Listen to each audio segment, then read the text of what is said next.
হিংসা মানুষের নেক আমলগুলাকে বরবাদ করে দেয়, বলেন নাউজুবিল্লাহ। হিংসা মানুষের নেক আমলকে নষ্ট করে দেয়। রমজান মাসে কত কষ্ট করে আমল করলাম, এই আমলগুলা হিংসা যেন নষ্ট না করে দেয়, এই জন্য সতর্ক থাকা। তাহলে হিংসার 1 নাম্বার ক্ষতি, হিংসা দিনকে বরবাদ করে দেয়। হিংসার 2 নাম্বার ক্ষতি, হিংসা নেক আমলকে বরবাদ করে দেয়। হিংসার 3 নাম্বার ক্ষতি, হিংসা এবং ঈমান এক অন্তরে স্থান দিতে পারে না। হিংসা এবং ঈমান এক কলবে একসাথে থাকতে পারে না। নাসাই শরীফের 3109 নম্বর হাদিস, 3109 নম্বর হাদিস, ক্বালা রাসূলুল্লাহ সাল্লাল্লাহু আলাইহি ওয়াসাল্লাম, আল্লাহর নবী বলেন, লা ইজতামিআনে ফি কলবি আবদিন, কোন বান্দার অন্তরের মধ্যে 2টা জিনিস একত্রিত হতে পারে না। 1 নাম্বার আল হাসাদ, 2 নাম্বার আল ঈমান।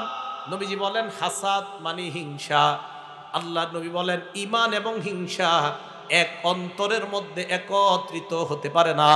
আপনার অন্তরে হিংসা আছে, আবার ঈমান আছে। আল্লাহর নবী কয় ঈমান আর হিংসা এক অন্তরের মধ্যে একত্রিত হতে পারে না। ভাই, আল্লাহ আমাদের সকলের অন্তরটা হিংসা মুক্ত অন্তর যেন আমরা গঠন করতে পারি, আল্লাহ তৌফিক দান করেন। হিংসার 4 নাম্বার ক্ষতি, একটা হাদিসের কিতাব আছে নাম মাজমাউজ জাওয়ায়েদ, 8 নাম্বার খণ্ড 81 নাম্বার পৃষ্ঠা। ক্বালা রাসূলুল্লাহ সাল্লাল্লাহু আলাইহি ওয়াসাল্লাম, আল্লাহর নবী বলেন, লা ইয়াজালুন নাসু বিখাইরিন মা লাম ইয়াতাহাসাদু। নবীজি বলেন মানুষ যতক্ষণ পরস্পর হিংসা না করে ততক্ষণ মানুষ কল্যাণের মাঝে থাকে। কোন এলাকার মানুষ কল্যাণের উপর থাকার শর্ত হলো একজন আরেকজনকে হিংসা না করা। আল্লাহর নবী কয় পরস্পর হিংসা তোমরা ছেড়ে দাও, তোমাদেরকে আল্লাহ কল্যাণের উপর প্রতিষ্ঠিত করে রাখবেন। পরস্পর হিংসা যদি ছেড়ে দেই, আমাদেরকে আল্লাহ কল্যাণের উপর রাখবেন। হিংসা থেকে বাঁচার উপায়, আজকে 2টা উপায় মনে রাখেন। 1 নাম্বার সূরা ফালাক বেশি বেশি পড়া। হিংসুকের হিংসা থেকে বাঁচার 1 নাম্বার উপায় সূরা ফালাক বেশি পড়া। আল্লাহ বলেন, ওয়া মিন শাররি হাসিদিন ইদা হাসাদ। হিংসুকের হিংসা থেকে আল্লাহর কাছে পানাহ চাই। প্রতিদিন এই আমলটা আমরা করব, আল্লাহ তৌফিক দান করেন। হিংসুকের হিংসা থেকে বাঁচার 2 নাম্বার উপায় ঝাড়ফুঁক করা। কিছু পড়বেন, এইভাবে ঝাড়ফুঁক করবেন।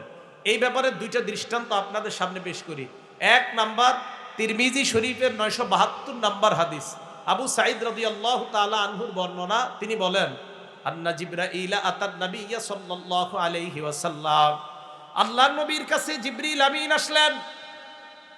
আসার পর বললেন, ইয়া মুহাম্মদ ইশতাকাইতা, হে নবী মুহাম্মদ সাল্লাল্লাহু আলাইহি ওয়াসাল্লাম, আপনি কি অসুস্থ? নবীজির প্রশ্ন করলেন, আপনি কি অসুস্থ? আল্লাহ নবী জবাব দিলেন, নাম, হ্যাঁ আমি অসুস্থ। এবার জিবরিল আমিন কি বলছে দেখেন, যদি পারেন মুখস্থ রাখেন। বিসমিল্লাহি আরকিকা, আল্লাহর নামে আমি আপনারে ঝাড়ফুঁক করতেছি। জিবরিল আমিন নবীজিরে ফু দিতেছে। মিন কুল্লি শাইইন ইউযিকা, সমস্ত এমন জিনিস থেকে যে জিনিস আপনাকে কষ্ট দেয়। বিসমিল্লাহি আরকিকা, আল্লাহর নামে আপনাকে আমি ঝাড়ফুঁক করি। মিন কুল্লি শাইইন ইউযিকা, প্রত্যেক ওই জিনিস থেকে যে জিনিস আপনাকে কষ্ট দেয়। মিন শাররি কুল্লি নাফসিন, প্রত্যেক অনিষ্ট বান্দা থেকে আমি আপনার কাছে আপনাকে ফু দিতেছি। প্রত্যেক বান্দার অনিষ্টতা থেকে আমি আপনাকে ঝাড়ফুঁক করতেছি। এরপরে কি করে দেখেন, ওয়া মিন আইনিন হাসিদ, হিংসুক চোখ থেকে আমি আপনাকে ঝাড়ফুঁক করতেছি। শেষে জিবরিল বলে, বিসমিল্লাহি আরকিকা ওয়াল্লাহু ইয়াশফিকা, আল্লাহর নামে আমি আপনাকে ফু দিতেছি, আল্লাহ আপনাকে সুস্থ বানায় দেন। এটা যদি পারেন বাচ্চার শরীরে ফু দিবেন। জিবরিল আমিন নবীজিরে ফু দিস, আপনারা অবিকলে এই দোয়া পরে ফু দেন, আল্লাহ ওই বাচ্চাকে হিংসুকের হিংসা থেকে হেফাজত করবেন। বিসমিল্লাহি আরকিকা মিন কুল্লি শাইইন ইউযিকা মিন শাররি কুল্লি নাফসিন ওয়া আইনিন হাসিদিন বিসমিল্লাহি আরকিকা আল্লাহু ইয়াশফিকা। এটা হলো পুরা দোয়া। দৃষ্টান্ত নাম্বার 2, বুখারী শরীফের 3371 নাম্বার হাদিস, 3371 নাম্বার হাদিস, আব্দুল্লাহ ইবনে আব্বাস রাদিয়াল্লাহু তাআলা আনহুর বর্ণনা। কানা নবী সাল্লাল্লাহু আলাইহি ওয়াসাল্লাম ইউআব্বিজুল হাসান ওয়াল হুসাইন, নবীজি হাসান হুসাইনকে ফু দিতেন। ফু দেওয়ার সময় আল্লাহ নবী বলতেন, ইন্না আবাকুমা কানা ইউআব্বিজু বিহা ইবনাহুমা ইসমাঈল ওয়া ইসহাক। নবীজি সাল্লাল্লাহু ইবনাইহি ইসমাঈল ওয়া ইসহাক, আল্লাহর নবী বলেন হাসান হুসাইনকে ফু দেওয়ার সময় বলেন, ও হাসান আর হুসাইন, তোমাদের আব্বা ইব্রাহিম আলাইহিস সালাতু ওয়াস সালাম কানা ইউআউযু বিহা ইসমাঈল ওয়া ইসহাক।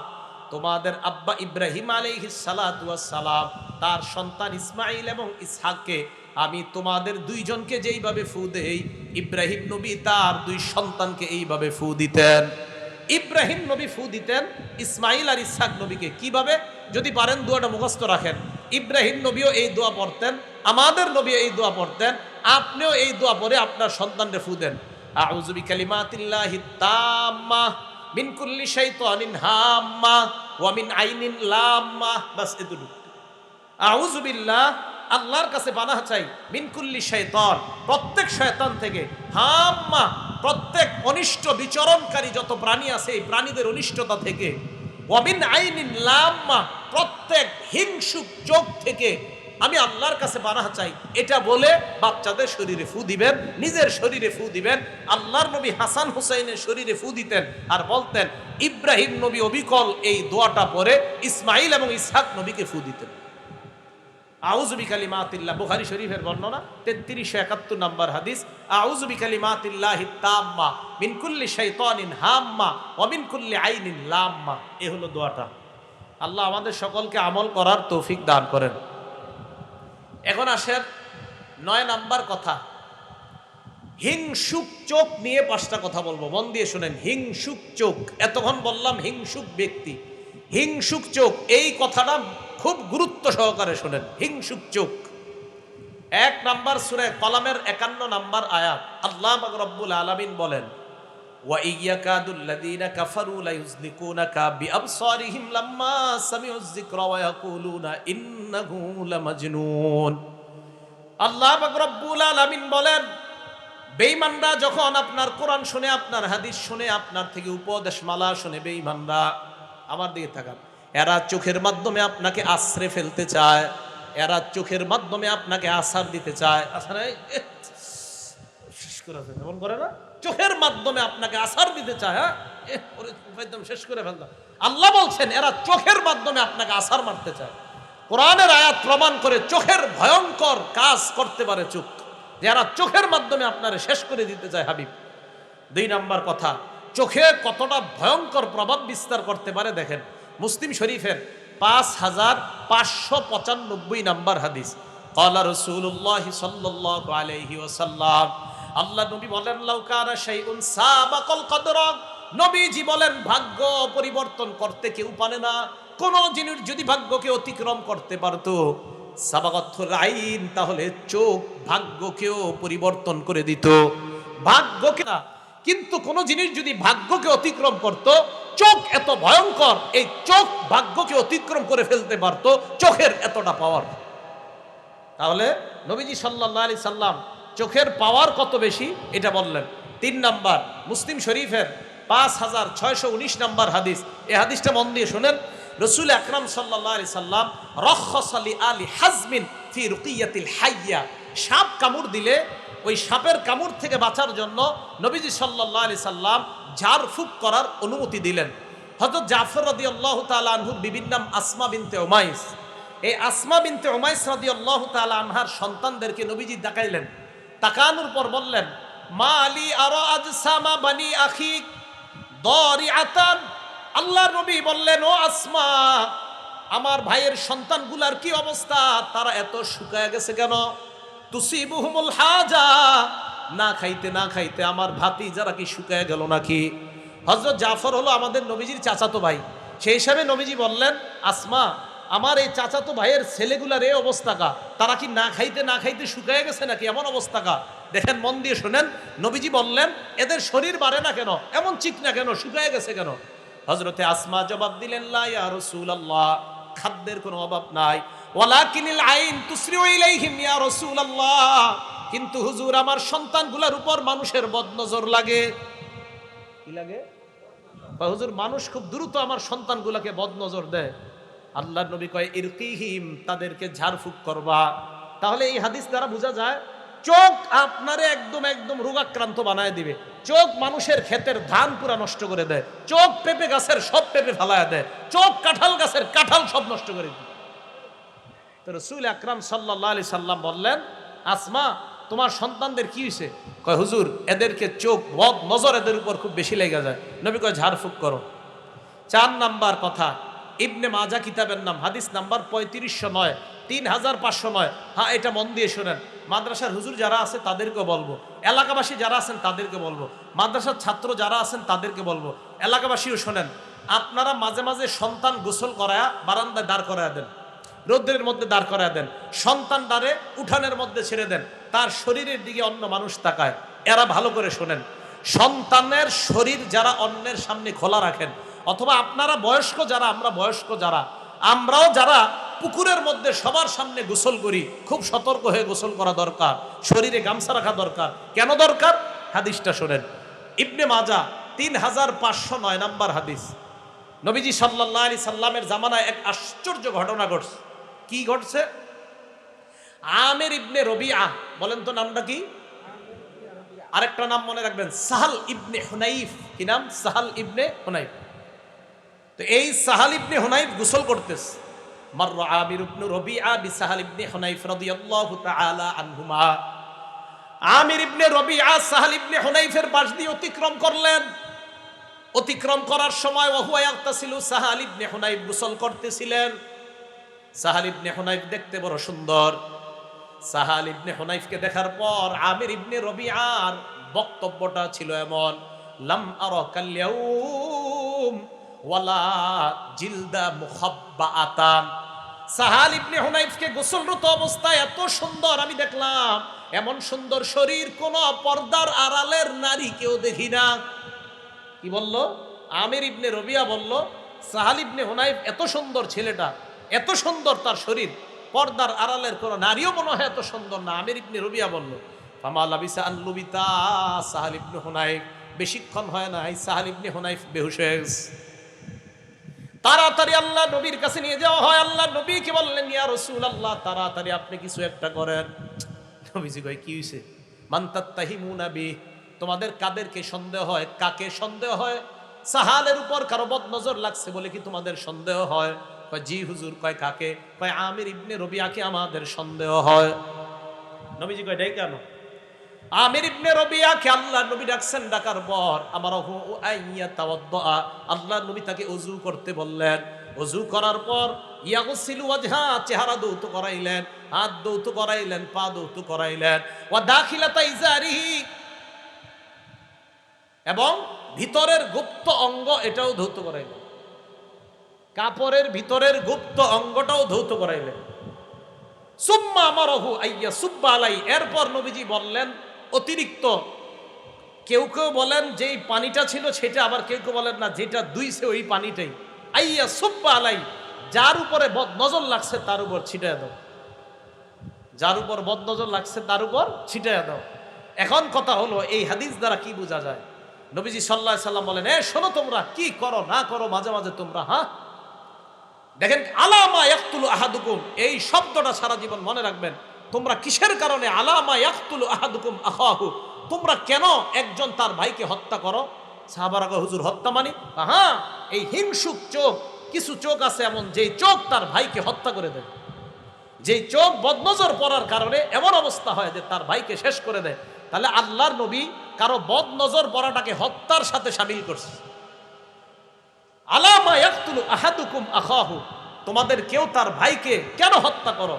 নবীজি বললেন, ইজা রাআ আহাদুকুম, তোমাদের কেউ যখন কাউকে দেখে, মা ইউজিবুহু, যেটা তার কাছে ভালো লাগে, ফালইয়াদউ লাহু বিল বারাকা, ওই সময় যেন সে তার জন্য বরকতের দোয়া করে। কাউকে যখন দেখবো আমরা, সৌন্দর্যতা যদি চোখে আসে, মাশা আল্লাহ, মাশা আল্লাহ, এই দোয়াগুলা করব। এখন এলাকাবাসী যারা আছি আমাদের জন্য করণীয় কি? দোয়া তো আমি আপনি হয়তো করলাম যারা জানি, কিন্তু যে জানে না সে তো দোয়া করবে না। তার চোখ যদি আপনার ছেলের উপরে লাগে তাহলে কিন্তু বরবাদ হয়ে যাবে। এই জন্য বাচ্চাদেরকে সবার সামনে গোসল করায়েন না, বাচ্চাদেরকে গোসল করায় সবার সামনে রোদ্রে দাঁড় করায় দিয়েন না। গেঞ্জি সহ, শরীরে একটা কাপড় সহ বাচ্চাকে অন্যের সামনে দেন, না হয় এমন বদনজর লাগবে, ফুটফুটে একটা সন্তান দেখবেন হঠাৎ একদম চিকন হইয়া চ্যাংরা হইয়া শেষ হয়ে যাওয়ার উপক্রম হয়ে যায়। এগুলা বদনজরের কারণে হয়। মাদ্রাসার তালেব ইলম যারা আছেন, ছাত্র ভাইয়েরা, যদিও আমরা অনেকের মাঝে গোসল করতে হয়, আলহামদুলিল্লাহ মাদ্রাসার ছাত্রদের মধ্যে তো বদনজর নাই, সারাক্ষণ কোরআন হাদিস পড়ে। এরপরেও মাদ্রাসার ছাত্র ভাইয়েরা সতর্ক থাকা, গামছা অন্তত রাখা শরীরের মধ্যে, সবার সামনে গোসল করলেও গামছা রাখা। ভাই সবার সামনে গোসল না করা, যদিও আমাদের করতে হয় ছাত্রদের, আমরা একটা গামছা অন্তত শরীরে রাখা, অর্থাৎ বেশি সময় যেন আমার শরীরটা অন্য ছাত্র ভাই না দেখে, অথবা উস্তাদ না দেখে, অথবা অন্য কেউ না দেখে, এই বিষয়টার প্রতি খেয়াল রাখা। মনে থাকবে তো সবার কথাগুলো ইনশাআল্লাহ? তাহলে বদ নজর থেকে বাঁচা এটা খুব জরুরি বিষয়। 5 নাম্বার কথা, আম্মা জান আয়েশা সিদ্দিকা রাদিয়াল্লাহু তাআলা আনহার বর্ণনা, তিনি বলেন কানা রাসূলুল্লাহ সাল্লাল্লাহু আলাইহি ওয়াসাল্লাম ইয়ামুরুনা আন নাস্তারকিয়া। মুসলিম শরীফের বর্ণনা 5615 নম্বর হাদিসে আম্মা জান আয়েশা সিদ্দিকা রাদিয়াল্লাহু তাআলা আনহা বলেন, আল্লাহ নবী আমাদেরকে বলছে বদ নজর থেকে বাঁচার জন্য, হিংসুক চোখ থেকে বাঁচার জন্য আমরা নিজেদেরকে যেন ঝাড়ফুঁক করে নেই। সকালবেলা 3 বার কুল হু আল্লাহ, 3 বার কুল আউযু বিরাব্বিল ফালাক, 3 বার কুল আউযু বিরাব্বিন নাস। মাগরিবের পরে 3 বার কুল হু আল্লাহ, 3 বার কুল আউযু বিরাব্বিল ফালাক, 3 বার কুল আউযু বিরাব্বিন নাস পরে শরীরের মধ্যে ফু দেওয়া। মনে থাকবে তো কথাগুলো ইনশাআল্লাহ? তাহলে এবার আসেন মূল কথায়। কি আলোচনা করছিলাম? মজারু জহিরুল ইসমি অবাতিরা, কিছু গুনাহ আছে আভ্যন্তরীণ, কিছু বাহ্যিক গুনাহ। আভ্যন্তরীণ গুনাহ এর মধ্যে একটা বললাম হিংসা নামক অপরাধ। এই অপরাধটা থেকে বেঁচে যেন আমরা আমাদের দিলটাকে সাফ করে আমরা কবরে যাইতে পারি, আল্লাহ তৌফিক দান করেন। বাহ্যিক গুনাহ আর আভ্যন্তরীণ গুনাহ থেকে আমরা কিভাবে বাঁচবো? রমজান শেষ হয়ে গেছে, এখন আমাদের চ্যালেঞ্জ হলো গুনাহমুক্ত জীবন যাপন করা। এই গুনাহমুক্ত জীবন যাপনের অনেক উপায়, এর মধ্যে 11টা উপায় আপনাদের সামনে বলবো। জোরে বলেন কয়টা? মন দিয়ে শুনতে হবে, সবাই মুখস্থ রাখতে হবে, অন্তত শিরোনামগুলো মুখস্থ রাখেন। 1 নাম্বার উপায় তওবা করা। বলেন কি করা? তওবা করা। তওবার ব্যাপারে 6টা কথা বলবো। বলেন তো তওবার ব্যাপারে কয়টা কথা? 1 নাম্বার, সূরা তাহরিমের 8 নাম্বার আয়াতে আল্লাহ বলেন, ইয়া আইয়ুহাল্লাযীনা আমানু তুবু ইলাল্লাহি তাওবাতান নাসুহা। হে ঈমানদারগণ, তোমরা আল্লাহর কাছে খাঁটি তওবা করো। আসা রাব্বুকুম আইয়ুকাফিরা আনকুম সাইয়্যাতিকুম। আশা করা যায় আল্লাহ তোমাদের জিন্দেগীর সব গুনাহ খাতা মাফ করে দিবেন। ওয়া ইউদখিলাকুম জান্নাত। আল্লাহ বলেন তোমাদের তওবা যদি আল্লাহ কবুল করে নেয়, 1 নাম্বার তোমাদের গুনাহ মাফ করবে, 2 নাম্বার আমি আল্লাহ তোমাদেরকে জান্নাতে প্রবেশ করানোর ওয়াদা করলাম। তওবা 1 নাম্বার। তাহলে সূরা তাহরিমের 8 নাম্বার আয়াত, এ হলো তওবার ব্যাপারে 1 নাম্বার কথা। 2 নাম্বার কথা তওবার ব্যাপারে, ইবনে মাজাহ কিতাবের নাম, হাদিস নাম্বার 4250 নাম্বার হাদিস। ক্বালা রাসূলুল্লাহ সাল্লাল্লাহু আলাইহি ওয়াসাল্লাম, আল্লাহ নবী বলেন, আত-তাইবু মিনাজ যামবি কামাল্লা যামবালা।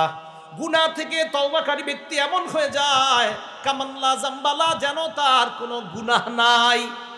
গুনাহ থেকে তওবাকারী ব্যক্তি এমন হয় যেন তার কোনো গুনাহ নাই। এই মুহূর্তে আমার সাথে বলেন, আস্তাগফিরুল্লাহাল্লাযী লা ইলাহা ইল্লা হুয়াল হাইয়ুল কাইয়্যুম ওয়া আতুবু ইলাইহি। এটা মন থেকে বলছেন তো সবাই? আমাদের তওবা হয়ে গেছে, আল্লাহ আমাদের তওবা কবুল করেন। এগুলো 2 নাম্বার কথা। 3 নাম্বার কথা, এটা ইবনে মাজার হাদিস, হাদিস নাম্বার 4251 নাম্বার হাদিস। ক্বালা রাসূলুল্লাহ সাল্লাল্লাহু আলাইহি ওয়াসাল্লাম, আল্লাহ নবী বলেন, ইন্নাল্লাহা ইয়াকবালু তাওবাতাল আবদি।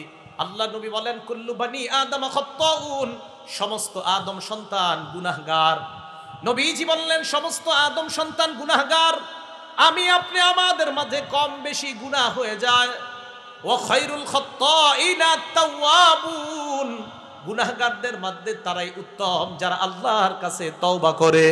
প্রতিদিন যে যত বেশি তওবা করে, গুনাহগারদের মাঝে ওই ব্যক্তি আল্লাহর কাছে তত দামি হয়ে যায়। 4 নাম্বার কথা, এটাও ইবনে মাজার হাদিস, হাদিস নাম্বার 4253 নাম্বার হাদিস। ক্বালা রাসূলুল্লাহ সাল্লাল্লাহু আলাইহি ওয়াসাল্লাম, আল্লাহ নবী বলেন, ইন্নাল্লাহা ইয়াকবালু তাওবাতাল আবদি মা লাম ইউগারগির। বান্দার মরণ আসার আগ পর্যন্ত আল্লাহ তার তওবা কবুল করেন। এখন দেখেন, আমার আপনার মরণ কখন আসবে আমরা জানি না, একটু পরে মরণ হয়ে যেতে পারে, তাই এখনই তওবা করা। কখন মরণ হবে জানি না, তাই যথাসম্ভব যত বেশি আল্লাহর কাছে তওবা করা, আল্লাহ তৌফিক দান করেন। 5 নাম্বার, তিরমিজি শরীফের 3538 নাম্বার হাদিস। এই হাদিসটা বুখারীতে আছে, এই হাদিসটা মুসলিম শরীফে আছে। বুখারী শরীফে একটু আছে, মুসলিম শরীফে আরেকটু বড় আছে, তিরমিজি শরীফে একটু ছোট আছে। পুরো হাদিসটা মন দিয়ে শুনেন। রাসূল আকরাম সাল্লাল্লাহু আলাইহি সাল্লাম বলেন, এক ব্যক্তি সফরে বের হয়েছে। সফরে বের হওয়ার পর একটা বাহন নিয়ে বের হয়েছে। বাহনের উপর তার খানা, তার পানি, তার টাকা পয়সা সব। বাহন নিয়ে যাওয়ার পর হঠাৎ এক জায়গায় গিয়ে তার পানির পিপাসা লাগছে অথবা তার ক্লান্তি এসে যায়। ওই বান্দা বাহন থেকে নামার পর খানা খায়, পানি পান করে।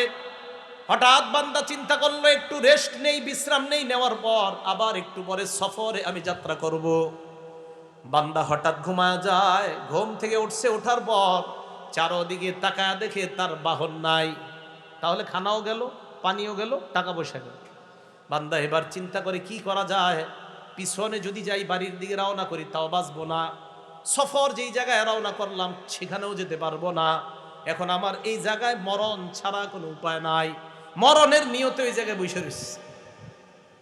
পিছনে যাওয়া সম্ভব না, সামনেও সম্ভব না, কারণ অনেক দূর এসে গেছে। বৈশা বৈশা আসতে আবার ঘুম এসে গেছে। হঠাৎ আল্লাহ পাক রব্বুল আলামিন তার ঘুম ভেঙে দেয়। ঘুম থেকে জাগ্রত হওয়ার পর তাকায় দেখে তার বাহন খানা, পানি, টাকা পয়সা নিয়ে উপস্থিত হয়ে যায়। খুশি বেশি না কম? এই বান্দা খুশি কম না বেশি? কত খুশি!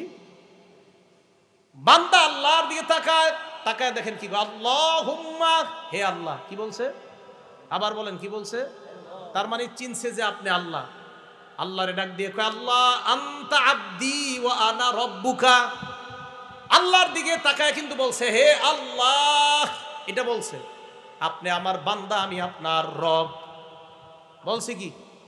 কি বলছে? হে আল্লাহ। ঠিক কইছে। এটা করার পরে বলবে আর কি, আল্লাহ আপনি আমার রব, আমি আপনার গোলাম। এটা না বইলা কয়, আল্লাহ আপনি আমার বান্দা, আমি আপনার রব। নবীজি কয়, আখতা বিশিদ্দাতিল ফারহি, খুশির ঠেলায় বেচারা ভুল করে ফেলছে। খুশিতে যে কি বলবে এর মুখ দিয়ে আসার কথা, আল্লাহ আপনি আমার রব, আমি আপনার বান্দা। প্রথমে কিন্তু বলছে হে আল্লাহ, এটা বইলা কয়, আল্লাহ আপনি আমার বান্দা, আমি আপনার রব। ভুল করে খুশিতে। নবীজি বলেন, লাল্লাহু আফরাহু বিতাওবাতি আহাদিকুম মিন আহাদিকুম বিদাল্লাতিহি ইযা ওয়াজাদাহা। তোমাদের কেউ তার হারিয়ে যাওয়া বাহন ফিরে পাওয়ার পর এত পরিমাণ খুশি হইলা, যেই খুশিতে তুমি আল্লাহরে বান্দা বইলা ফেললা, নিজেরে রব বলে ফেললা, তোমার মাথাও কাজ করে নাই। তাহলে তোমার খুশির মাত্রা কি ছিল? একজন বান্দা তওবা করে গুনাহ থেকে ফিরে আসলে এই বান্দার চেয়েও আল্লাহ কোটি গুণ বেশি খুশি হয়েছে। তাহলে তওবা করা। এ গেল 5 নাম্বার কথা। 6 নাম্বার, মুসলিম শরীফের 6882 নাম্বার হাদিস। ক্বালা রাসূলুল্লাহ সাল্লাল্লাহু আলাইহি ওয়াসাল্লাম, আল্লাহ নবী বলেন, ইন্নাল্লাহা ইয়াবসুতু ইয়াদাহু বিল-লাইলি লিয়াতুবা মুসিউন নাহার। আল্লাহ পাক রব্বুল আলামিন রাতের বেলা তার কুদরতি হাত প্রসারিত করে দেয় দিনের অপরাধীদেরকে ক্ষমা করার জন্য। ওয়া ইয়াবসুতু ইয়াদাহু বিন-নাহার লিয়াতুবা মুসিউল লাইল, রাতের অপরাধীদেরকে মাফ করার জন্য আল্লাহ দিনের বেলা তার ক্ষমার হাত প্রসারিত করে দেয়। 24 ঘন্টা আমাদের তওবা কবুল করার জন্য আল্লাহ পাক রব্বুল আলামিন তার ক্ষমার হাতকে প্রসারিত করে দেয়। ভাই বেশি বেশি তওবা করবো আল্লাহর কাছে। রাজি আছেন ইনশাআল্লাহ? তাহলে আভ্যন্তরীণ গুনাহ, বাহ্যিক গুনাহ থেকে মাফ পাওয়ার 1 নাম্বার উপায় তওবা করা। 2 নাম্বার ইস্তেগফার পড়া। পড়েন আমার সাথে, আস্তাগফিরুল্লাহ আস্তাগফিরুল্লাহ। আমাদের নবীর আগে কোনো গুনাহ নাই, পরে কোনো গুনাহ নাই। নবীজি বলেন, আল্লাহি ইন্নী লা আস্তাগফিরুল্লাহ ওয়া আতুবু ইলাইহি ফিল ইয়াউমি আকসারা মিন 70 মাররা। আল্লাহর নবী বলেন, যেই নবীর আগে পরে কোনো গুনাহ নাই, এই নবী কয় আমি প্রতিদিন আল্লাহর দরবারে 70 বারের বেশি আস্তাগফিরুল্লাহ এবং তওবা করি। কয়বারের বেশি? আপনাদের সুবহানাল্লাহর মিটারে বোঝা গেছে হুজুরের চেয়ে গুনাহ আমগো কম। বুঝছেন তাই? নবী সাল্লাল্লাহু আলাইহি সাল্লাম প্রতিদিন কয়বারের বেশি তওবা করে আল্লাহর কাছে? তাহলে আমাদের কি পরিমাণ তওবা করা দরকার, কি পরিমাণ ইস্তেগফার পাঠ করা দরকার? হ্যাঁ, 500 বার নিয়মিত। রাজি আছেন ইনশাআল্লাহ? কয়বার? 500 বার পড়তে 5 মিনিটও লাগবে না, কিন্তু পড়বেন না। বাসে বৈশা খালি গল্প করবেন, চা স্টলের সামনে খালি গীবত শিকায়াত করবেন, জিকির করবেন না, ইস্তেগফার পাঠ করবেন না। কারণ আমাদের তো গুনাহ কম, এই জন্য ইস্তেগফার বেশি পাঠ করা দরকার নাই। ইস্তেগফার যত বেশি করবেন, মাদ্রাসার তালেবে ইলম ভাইরা সুযোগ পাইলে যদি দেখেন গল্প করতে মন চায়, ইস্তেগফার করবেন, ইস্তেগফার যেই ছাত্র যত বেশি পড়বে তার মেধা তত বেশি বাড়বে। কারণ ইস্তেগফার যে যত বেশি পড়ে তার গুনাহ তত বেশি ঝরে। ইস্তেগফার যে যত বেশি পড়ে তার গুনাহ তত বেশি ঝরে। যার গুনাহ যত বেশি ঝরে যায় তার মেধা তত বেশি বেড়ে যায়। কথা মনে রাখবেন, ইস্তেগফার যে যত বেশি পড়ে তার গুনাহ তত বেশি ঝরে। যার গুনাহ যত বেশি ঝরে যায় তার মেধা তত বেশি বেড়ে যায়। এই কথা মনে রাখবেন। তো এই জন্য ছাত্র ভাই, স্কুল কলেজের ছাত্র যারা আছেন ইস্তেগফার বেশি পড়বেন, আল্লাহ মেধা বাড়িয়ে দিবেন। আল্লাহ পাক রব্বুল আলামিন এই আমলটা বেশি বেশি করার তৌফিক দান করেন। সূরা আলী ইমরান আয়াত নাম্বার 135 নম্বর আয়াত আল্লাহ বলেন, ওয়াল্লাযীনা ইযা ফাআলু ফাহিশা আও যালামু আনফুসাহুম যাকারুল্লাহ। যারা অশ্লীল কর্ম করেন, নিজেদের উপর জুলুম করে, সাথে সাথে আল্লাহরে স্মরণ করে, ফাস্তাগফিরু লিযুনুবিহিম, অপরাধের জন্য ক্ষমা চায়, ওয়া মাইয়াগফিরুয যুনুবা ইল্লাল্লাহ, আল্লাহ ছাড়া গুনাহ মাফ করার আছে কে? আল্লাহ বলেন, উলাইকা জাযাউহুম মাগফিরাতুম মির রাব্বিহিম, যারা অপরাধ করার পর আমার দরবারে ইস্তেগফার পাঠ করে ক্ষমা চায়, আমি রবের পক্ষ থেকে তাদের জন্য ক্ষমার ঘোষণা করে দিলাম। ইস্তেগফার বেশি পড়ব। মুসলিম শরীফের 6879 নাম্বার হাদিস, নবীজি আল্লাহর পক্ষ থেকে একটা হাদিস বলেন, মানে হাদিসে কুদসি। এই দেখেন এলাকার নাম কি হুজুর? পাথরদিয়া। এই পাথরদিয়ার এই জায়গার আমরা একজন গুনাহ করছি। গুনাহ করার সাথে সাথে আল্লাহ কয়, আজনাবা আব্দুন জাম্বা, এক বান্দা গুনাহ করছে। গুনাহ করার পর ওই বান্দা আল্লাহকে বলছে, আল্লাহুম্মা গফিরলি জামবি, আল্লাহ তুমি আমার গুনাহ মাফ করে দাও। বলেন তো একটু, আল্লাহ আল্লাহ তুমি আমার গুনাহ মাফ করো। এ দেখেন কি বলে আল্লাহ। আল্লাহ এটা শুনে কয় কি, আজনাবা আব্দি জাম্বা, এই আমার বান্দা গুনাহ করছে। গুনাহ করার পর ফাআলিমা আন্না লাহু রাব্বা, আমার বান্দা জেনেছে তার একজন রব আছে, আল্লাহ। ইয়াগফিরুয যামবা, যে রব গুনাহ মাফ করে দেয়, ওয়া ইয়াখুযু বিয-যামবি, গুনার কারণে পাকড়াও করে। আমার বান্দা জানে তার একজন রব আছে যে রব গুনাহ মাফ করে, তাই তো বান্দা আমাকে বলছে, আল্লাহ তুমি আমার গুনাহ মাফ করে দাও। আমার বান্দা জানে তার রব আছে, তাই আর কারো কাছে মাফ চাইনি, রবের কাছে চাইছে। এটা বলার পর আল্লাহ কয়, সুম্মা আদা ফাআজনাবা, বান্দা গুনাহ থেকে মাফ চাওয়ার পরে আর গুনাহ করে না। ইবলিস আবার গুনাহ করায় ফেলছে। গুনাহ করার পর আবার কয়, রব্বি ইগফিরলি, মাবুদ মাফ করো। আল্লাহ কয়, আলিমা আব্দি আন্না লাহু রাব্বা, আমার বান্দা জানে তার একজন রব আছে, ইয়াগফিরুয যামবা, গুনাহ মাফ করে দেয়, ওয়া ইয়াখুযু বিয-যামবি, গুনাহের কারণে পাকড়াও করে। তাই আমারে ডাক দিয়ে কইছে আল্লাহ মাফ করো। আল্লাহ কয়, সুম্মা আদা ফাআজনাবা, বান্দা আবার গুনাহ করছে, শয়তান করায় ফেলছে।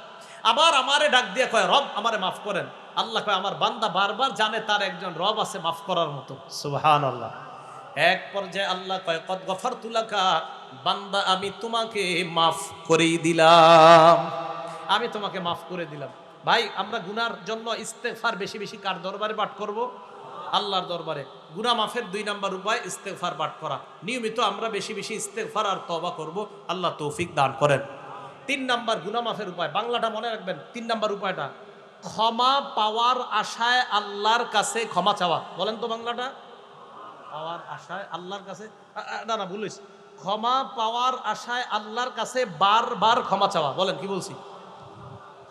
আল্লাহর কাছে বারবার ক্ষমা চাওয়া। হ্যাঁ, হাদিস দিচ্ছি, তিরমিজি শরীফের 3540 নাম্বার হাদিস, তিরমিজি শরীফের 3540 নাম্বার হাদিস। এই হাদিসটাও হাদিসে কুদসি, মানে আমাদের নবী আল্লাহর পক্ষ থেকে বলছে। আল্লাহ আমাদের আপনাদের সবাইকে ডাক দিয়ে বলে, ইয়াবনা আদম, হে আদম সন্তান, ইন্নাকা মা দাউতানি ওয়া রাজাউতানি, তুমি আমাকে যতবার আমার কাছে দোয়া করো, ক্ষমা পাওয়ার আশায় যতবার আমার কাছে দোয়া করো, গফারতু লাকা আলা মা কানা ফিকা ওয়ালা উবালি, ততবার আমি আল্লাহ তোমার গুনাহ মাফ করতে কারো পরোয়া করি না। ভাই, পরোয়া করা কাকে বলে বলেন তো? আমি আপনাদের কাউরে বললাম, কেউ যদি এটা শোনাইতে পারে তারে 100 টাকা দিব। তো হুজুর বললো না দিয়েন না, আমি বললাম না আমি দিব, আপনার কি? এটারে বলে পরোয়া। আমি কারো পরোয়া করি না, আমি তারে 100 টাকা দিব। আল্লাহ বলে, আমি আমার বান্দারে বানাইছি, ও গুনাহ করে যতবার ক্ষমা পাওয়ার আশায় আমার কাছে ক্ষমা চায়, আমি ওকে মাফ করবো। এখানে কার কি? আমি কারো পরোয়া করি না, কারো পরোয়া করি না। আল্লাহ মা কানা ফিক। এরপরে আল্লাহ বলেন, ইয়াবনা আদম, হে আদম সন্তান, লাউ বালাগাত যুনুবুকা আনানাস সামা, তোমার গুনাহ আকাশের চূড়ায় গিয়ে পৌঁছে গেছে, এত গুনাহ করছে। গুনাহ করার পর সুম্মাস্তাগফারতানি, আমার কাছে তুমি ক্ষমা চাও, দেখেন আল্লাহ কত মহান। এই পরিমাণ গুনাহ করার পর তুমি আমার কাছে ক্ষমা প্রার্থনা করছো। আল্লাহ কয় গফারতু লাকা আলা মা কানা ফিকা লা উবালি। এই আকাশ পরিমাণ গুনাহ তোমার মাফ করতেও আমি আল্লাহ কারো পরোয়া করি না। ভাই আল্লাহ আমাদেরকে মাফ করবে, আল্লাহ আমাদেরকে মাফ করবে। এজন্য বারবার কার কাছে ক্ষমা চাওয়া? আল্লাহ। এবার কি কয় দেখেন, ইয়াবনা আদম, হে আদম সন্তান, লাউ আতাইতানি বিকরাবিল আরদি খতায়া, জমিনের বালু পরিমাণ গুনাহ যদি নিয়ে আমার কাছে উপস্থিত হয়ে যাও, জমিন পরিমাণ গুনাহ নিয়ে আসো, লা আতাইতুকা বিকরাবিল আরদি মাগফিরা, আমি আল্লাহ জমিন পরিমাণ ক্ষমা নিয়ে তোমার কাছে উপস্থিত হয়ে যাই। 3 নাম্বার গেল, মন দিয়ে শুনেন। 1 নাম্বার তওবা করা, 2 নাম্বার ইস্তিগফার পড়া, 3 নাম্বার ক্ষমা পাওয়ার আশায় বারবার ক্ষমা চাওয়া, 4 নাম্বার নবীজির আনুগত্য করা। বলেন কার আনুগত্য করা? দেখেন কি বলে আল্লাহ কয়, তোমরা যদি আমারে ভালোবাসো, আমরা আল্লাহরে ভালোবাসি। সবাই বলেন আমরা আল্লাহরে ভালোবাসি। আল্লাহ কয় তোমরা আমারে ভালোবাসো, আমরা বললাম হ্যাঁ। আল্লাহ বলেন তোমরা যদি আমারে ভালোবাসো, আমার নবীর আনুগত্য করো, আমি তোমাদেরকে ভালোবাসো। সূরা আলী ইমরান 31 নম্বর আয়াত, আল্লাহ বলেন কুল ইন কুনতুম তুহিব্বুনাল্লাহ, নবী আপনি বলেন যদি তোমরা আল্লাহরে ভালোবাসো, ফাত্তাবিউনি, আমি নবীর অনুসরণ করো, ইউহিব্বুকুমুল্লাহ, আল্লাহ তোমাদেরকে ভালোবাসবেন। নবীর অনুসরণ করার অর্থ নবীর কর্ম পালন করতে হবে, নবীর কথাও মানতে হবে। বলেন নবীর কর্ম পালন করতে হবে, নবীর কথাও কি করতে হবে? মানতে হবে। এখন আসেন আমার সাথে বলেন, বলেন আমরা, বলেন আমরা নবীর সুন্নত মানি, সাহাবাদের সুন্নত মানি। জোরে বলেন আমরা নবীর সুন্নত মানি, সাহাবাদের সুন্নত মানি। ইবনে মাজাহ কিতাবের বলেন 42 নং হাদিসের দলিল অনুযায়ী আমরা নবীর সুন্নত মানি, সাহাবাদের সুন্নত মানি। কোন কিতাবের কয় নাম্বার হাদিস? 42 নাম্বার হাদিস। এই হাদিসে কি আছে? সাহাবা কয় নবী যে আমাদের সামনে বয়ান দিলেন, জারাফাত মিনহাল উয়ুন, এই বয়ানে আমাদের চোখ দিয়ে পানি বের হইছে। এক পর্যায়ে আল্লাহ নবী বলেন সায়ারা ফিকুম ইখতিলাফান কাসীরা ফাসায়ারা ইখতিলাফান কাসীরা, আমার উম্মতের মাঝে একটা সময় আসবে প্রচুর মতভেদ দেখবা তোমরা, প্রচুর বিভক্তি দেখবা। তখন কি করবা? আলাইকুম বিসুন্নতি ওয়া সুন্নাতিল খুলাফাইর রাশিদিন আল মাহদিয়িন, তখন তোমরা আমার সুন্নত, আমার হেদায়েত প্রাপ্ত খোলাফায়ে রাশেদার সুন্নত আঁকড়ে ধরবা। তামাসসাকু বিহা আদ্দু আলাইহা বিন নওয়াজিস, মারির দাঁত দিয়ে আমার সুন্নত এবং আমার হেদায়েত প্রাপ্ত সাহাবাদের সুন্নত আঁকড়ে ধরবা। জুমার দ্বিতীয় আজান হযরতে উসমানের সুন্নত। এই সুন্নত কেন পালন করি? নবীজি ইবনে মাজার 42 নম্বর হাদিসে বলছে আমার সুন্নত পালন করো, সাহাবার সুন্নত পালন করো। তারাবি 20 রাকাত যদি বলেন ওমরের সুন্নত কেন পালন করি? নবীর ইবনে মাজার 42 নম্বর হাদিসের বর্ণনা অনুযায়ী নবী বলছেন আমার সুন্নত পালন করো, সাহাবার সুন্নত পালন করো। হযরতে ওমর খোলাফায়ে রাশেদার একজন সাহাবা, হযরতে ওসমান খোলাফায়ে রাশেদার একজন সাহাবা। জুমার দ্বিতীয় আজান পালন করা মানে নবীর সুন্নত পালন করা, কারণ নবীজি বলছে আমার সুন্নত আর আমার সাহাবার সুন্নত। তারাবি 20 রাকাত পড়া মানে নবীর কথা মেনে নেওয়া, কারণ নবী বলছে আমার সুন্নত আর আমার সাহাবার সুন্নত। এটা নিয়ে ইখতিলাফ করা যাবে না। বাস আপনি কিন্তু ঝগড়া করবেন না, বলবেন আমরা নবীর সুন্নত মানি, সাহাবার সুন্নত মানি। ইবনে মাজাহ কিতাবের 42 নং সহিহ হাদিসের দলিল অনুযায়ী, শুধু হাদিস বলবেন না, বলবেন সহিহ হাদিস। কি হাদিস? মনে থাকবেনি সবার? তাহলে 4 নাম্বার নবীর আনুগত্য করা। নবীর আনুগত্য মানি নবীর সুন্নত মানা। বলেন তো নবীর সুন্নত মানা মানি নবীর কর্ম মানা, কথা মানা। নবীর কথায় আছে আমার সুন্নত মানো, সাহাবার সুন্নত। এই ভাই মনে থাকবে তো? 5 নাম্বার আজান দেওয়া। বলেন কি দেওয়া? সংক্ষেপে বলছি, আবু দাউদের 515 নাম্বার হাদিস, নবীজি বলেন আল মুআজ্জিন ইউফারু লাহু মাদা সাউতিহি, মুয়াজ্জিনের আজানের আওয়াজ যত দূর যায় তত দূর তাকে ক্ষমা করে দেওয়া হয়। 6 নাম্বার 2 রাকাত নামাজ পড়া। আবু দাউদ শরীফ হাদিস নাম্বার 1521 নাম্বার হাদিস, নবীজি বলেন মামিন আবদিন ইউজনিবু জামবান, কোন বান্দা যখন অপরাধ করে, করার পর ফায়ুহসিনুল ওযুআ, ওযু করে, করার পর ফায়াকুমু ফায়ুসাল্লি রাকাতাইন, দাঁড়িয়ে 2 রাকাত নামাজ আদায় করে, নামাজের পর ইস্তাগফারুল্লাহ, আল্লাহর দরবারে কয়েকবার পরে আস্তাগফিরুল্লাহ আস্তাগফিরুল্লাহ আস্তাগফিরুল্লাহ ইল্লা গফারাল্লাহু যামবা, আল্লাহ তার গুনাহ মাফ করে দেয়। 7 নাম্বার 5 ওয়াক্ত নামাজ নিয়মিত পড়া। এটা আওয়াজ দিয়ে বলেন তো কয় ওয়াক্ত নামাজ নিয়মিত পড়া? আরো জোরে, কয় ওয়াক্ত? ফজর সারানা সহ সহ কয় ওয়াক্ত নামাজ পড়া? 5 ওয়াক্ত। বুখারী শরীফের 526 নাম্বার হাদিস, 100 বড় অপরাধ করছি। ইতিমধ্যে নবীজি সাল্লাল্লাহু আলাইহি সাল্লাম কোরআনের এক আয়াত শোনাইলেন, আকিমিস সালাতা তরফাইন নাহারি ওয়া জুলাফাম মিনাল লাইল, দিনের 2 অংশে এবং রাতের কিছু অংশে তোমরা নামাজ পড়ো। এই কথা বলার পর নবীজি সাল্লাল্লাহু আলাইহি সাল্লাম বুঝাইলেন 5 ওয়াক্ত নামাজ পড়ো, ইন্নাল হাসানাত ইউযহিবনাস সাইয়্যাত, নেক কাজ খারাপ কাজকে মিটিয়ে দেয়। 5 ওয়াক্ত নামাজ যারা পড়বে তাদের গুনাহ আল্লাহ মাফ করে দেয়। সাহাবা বললেন আলিয়া হাজা, হুজুর এটা কি শুধু আমার জন্যই বৈশিষ্ট্য? নবীজি সাল্লাল্লাহু আলাইহি সাল্লাম বললেন না না, লি জামিই উম্মতি কুল্লিহিম, আমার দুনিয়ার সমস্ত উম্মতের জন্য এই বৈশিষ্ট্য। 5 ওয়াক্ত নামাজ পড়বে, আল্লাহ তাদেরকে মাফ করে দিবেন। 8 নাম্বার জামাতের সাথে নামাজ আদায় করা। এটাও একটু মিছিল দিয়ে বলেন কিভাবে নামাজ আদায় করা, আরো জোরে বলেন কিভাবে নামাজ আদায় করা। জামাতের সাথে নামাজ আদায় করা। এক সাহাবা নবীজির কাছে আসছে, মুসলিম শরীফের হাদিস, হাদিস নাম্বার 6899 নাম্বার হাদিস। নবীজির কাছে আসার পর নবীজিকে বলতেছি, ইয়া রাসূলুল্লাহ আসবতু হাদ্দান, আমি এমন অপরাধ করছি যে অপরাধে আমার উপরে শাস্তি প্রয়োগ করা দরকার। ইতিমধ্যে ফরজ নামাজের সময় হয়ে গেছে, একটা ফরজ নামাজ, ফজর না ফরজ, ওই নামাজে নবীজি নামাজ পড়াইলেন, ওই সাহাবা নামাজ পড়লেন। নামাজ পড়ার পর নবীজি সাল্লাল্লাহু আলাইহি সাল্লামের সামনে আবার আসছে, আয়া কয় আকিম ফিয়া কিতাব আল্লাহ, হুজুর তাড়াতাড়ি বিচার করেন। নবীজি কয় হাল হাদারতাস সালাতা মানা, তুমি কি আমাদের সাথে এই নামাজটা পড়ছো জামাতে? কয় হ্যাঁ। নবীজি বলেন গুফির লাকা, বাস যে অপরাধটা করছো না আল্লাহ মাফ করে দিস। 5 আজান দেওয়া, 6 2 রাকাত নামাজ পড়া, 7 5 ওয়াক্ত নামাজ পড়া, 8 জামাতের সাথে নামাজ পড়া। ভাই জামাতের সাথে নামাজ পড়বো তো ইনশাআল্লাহ? এখানে অন্ধ আছেননি কেউ? সবাই কয় না। অন্ধ আছেন? কেউ থাকলে হাত তোলেন। আছেন অন্ধ?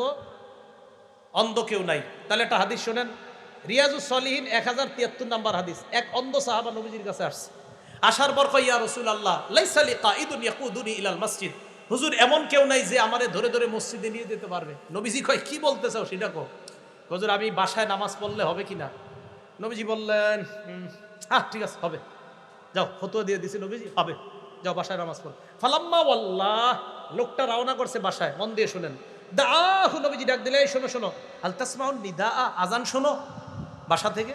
কয় জি হুজুর, বাড়ি থেকে আজান শোনা যায়। নবীজি বললেন ফাজিব, তাহলে মসজিদে জামাতে এসো। উনি কি অন্ধ সাহাবা ছিলেন না দেখতেন?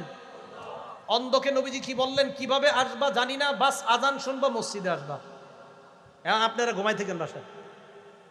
তাহলে জামাতের সাথে নামাজ আদায় করা 8 নাম্বার। 9 নাম্বার গুনাহ হয়ে গেলে সাথে সাথে একটা ভালো কাজ করা। তিরমিজি শরীফের 1987 নাম্বার হাদিস, আবু যর গিফারিকে নবীজি বললেন ইত্তাকিল্লাহা হাইসুমা কুনতা, যেখানেই থাকো আল্লাহরে ভয় করো। ওয়াতবিস সাইয়্যাতাল হাসানাতা তামহুহা, খারাপ কাজ হয়ে গেলে সাথে সাথে একটা ভালো কাজ করবা, এই ভালো কাজটা তোমার খারাপ কাজকে মিটিয়ে দিবে। এজন্য কোনো সময় খারাপ কাজ হয়ে গেলে আস্তাগফিরুল্লাহ আস্তাগফিরুল্লাহ আস্তাগফিরুল্লাহ বেশি বেশি পড়া। 10 নাম্বার জিকিরের মজলিসে বসা। এই যে আপনারা এখন জিকিরের মজলিসে আছেন, বুখারী শরীফ হাদিস নাম্বার 6408 নাম্বার হাদিস। নবীজি বলেন ইন্না লিল্লাহি মালাইকাতান ইয়াতুফুনা ফিত তুরুক, আল্লাহর একদল ফেরেশতা আছে আপনাদের সামনের রাস্তায় ঘুরে। ইয়াতুফুনা ফিত তুরুক ইয়ালতামিসুনা আহলা যিকরি, কোথায় আল্লাহর দিন সম্পর্কে আলোচনা হয় এমন মজলিস খোঁজে। ফাইদা ওয়াজাদু কওমান ইয়াজকুরুন আল্লাহ, তারা আপনাদেরকে পাইছে যে আপনারা আল্লাহর দিন সম্পর্কে আলোচনা শুনতেছেন, করতেছেন এবং আরো হবে। তানাদাও হালুম্মু ইলা হাজাতিকুম, এই রাস্তার ফেরেশতা অন্যান্য রাস্তার ফেরেশতাদেরকে ডাইকা নিয়ে এসে কয় হালুম্মু ইলা হাজাতিকুম, আরে কোথায় গুরু, এখানে আসো। পাথর দিয়া দারুল উলুম মাদ্রাসার মাঠে একটা দল পেয়ে গেছি আমরা, আসো। ফায়াহুফুনাহুম বিআজনিহাতিহিম ইলাস সামাইদ দুনিয়া, পুরা মাঠটাকে ফেরেশতারা বেষ্টন করে, একজনের কাঁধের উপর আরেকজন, আরেকজনের কাঁধের উপর আরেকজন, এইভাবে আল্লাহর আসমান পর্যন্ত ফেরেশতাদের একটা সারি চলে গেছে। আল্লাহ কয় মাজা ইয়াকুলু ইবাদি, আমার বান্দারা কি বলে? তো ফেরেশতারা বলে ইউসাব্বিহুনাক ওয়া ইউকাব্বিরুনাক ওয়া ইউমাজ্জিদুনাক ওয়া ইয়াহমাদুনাক, আল্লাহ এরা সুবহানাল্লাহ বলে, এরা আলহামদুলিল্লাহ বলে, এরা আল্লাহু আকবার বলে, এরা আপনার বরত্ব বর্ণনা করে। আল্লাহ কয় হাল রাউনি, দেখছে আমাকে? কয় না মাবুদ দেখে নাই। আল্লাহ পাক রব্বুল আলামিন বলেন কাইফা লাউ রাউনি, দেখলে কি করতো? কয় মাবুদ দেখলে কানু আশাদ্দালাকা ইবাদা ওয়া আকসারালাকা তামজিদা ওয়া তাহমিদা, দেখলে আরো বেশি বেশি তাসবিহ পাঠ করতো, আরো বেশি বেশি ইবাদত করতো। আল্লাহ কয় কি চায়? কয় জান্নাত চায়, জাহান্নাম থেকে বাঁচতে চায়। শেষে আল্লাহ বলে ইশহাদু আন্নী কদ গফারতু লাহু, সাক্ষী থাকো এই পাথর দিয়া মাদ্রাসার মাঠে আজকে যারা বয়ান শুনতেছে এবং শুনবে, শেষ পর্যন্ত থেকে বাসায় যাবে, আমি তাদেরকে মাফ করে দিব। 11 নাম্বার আল্লাহর জিকির করা। কি করা? আল্লাহর জিকির করা। তিরমিজি শরীফ 3375, তিরমিজি শরীফ 3377, বুখারী শরীফ 6407, বুখারী শরীফ 6405, মুসলিম শরীফ 1239 নাম্বার হাদিস। সবগুলা জিকির সম্পর্কে আল্লাহ রাসূল সাল্লাল্লাহু আলাইহি সাল্লাম বলেন মাসালুল্লাযী ইয়াজকুরু রাব্বা ওয়াল্লাযী লা ইয়াজকুরু রাব্বা, আমরা দুইজন এক ঘরের মধ্যে আছি, উনি জিকির করে আমি জিকির করি না। ওনাকে আল্লাহ রসুল বললেন মাসালুল হাইয়্যি ওয়াল মাইয়িত, উনি জীবিত ব্যক্তির মতো, আমি মরা ব্যক্তির মতো। নবীজি সাল্লাল্লাহু আলাইহি সাল্লাম বলেন মান ক্বালা ফিল ইয়াউম সুবহানাল্লাহ ওয়া বিহামদি মিআতা মাররা, একটু বলেন সুবহানাল্লাহ ওয়া বিহামদি। ডেলি 100 বার যারা পড়বে, বুখারী শরীফের বর্ণনা 6405 নাম্বার এবং 6407 নাম্বার হাদিসে আসছে, কোন ব্যক্তি যদি নিয়মিত সুবহানাল্লাহি ওয়া বিহামদি এতটুকু পড়ে, সুবহানাল্লাহি ওয়া বিহামদি, বাস এতটুকু যদি কোনো ব্যক্তি পড়ে 100 বার ডেলি, হুত্তাত খাতায়াহু ওয়া ইন কানাত মিসলা জাবাদিল বাহরি, তার জিন্দেগীর সমুদ্র পরিমাণ, ফেনা পরিমাণ গুনাহ আল্লাহ মাফ করে দিবেন। ভাই মনে থাকবে তো ইনশাআল্লাহ?